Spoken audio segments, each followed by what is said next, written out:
होलिका दहन स्टोरी। होलिका दहन क्यों? जानिए पौराणिक कथा। होलिका दहन भक्त प्रहलाद की याद में मनाया जाता है।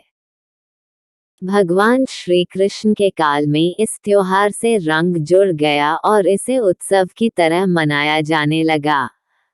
आओ जानते हैं भक्त प्रहलाद की कथा।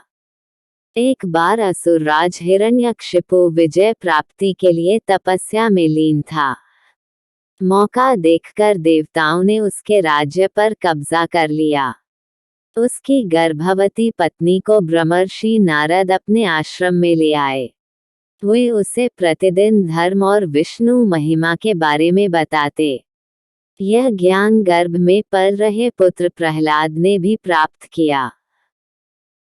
बाद में असुरराज ने ब्रह्मा के वरदान से तीनों लोकों पर विजय प्राप्त कर ली तो रानी उसके पास आ गई। वहां प्रहलाद का जन्म हुआ। बाल्यावस्था में पहुंचकर प्रहलाद ने विष्णु भक्ति शुरू कर दी।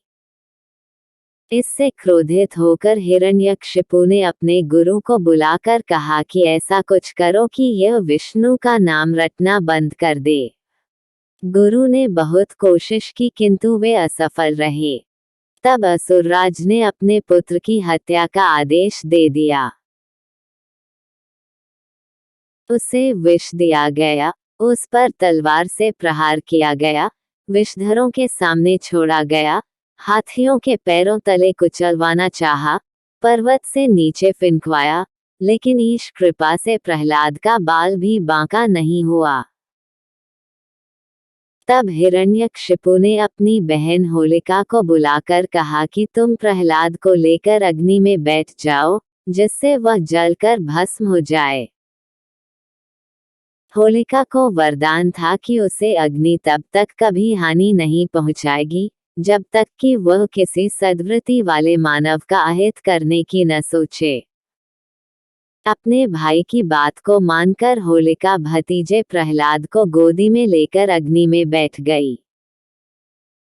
उसका अहित करने के प्रयास में होलिका तो स्वयं जलकर भस्म हो गई और प्रहलाद हंसते हुए अग्नि से बाहर आ गया। इसलिए होली पर्व मनाते समय वास्तविक भाव को ध्यान में रखकर होली दहन करें। इसके लिए फिर आप चाहे तो विगत वर्षों के बुरे अनुभवों और असफलताओं को एक कागज पर लिखकर अग्नि को समर्पित कर दें। अपने मन में चल रहे नकारात्मक भावों को होली दहन में डाल दें।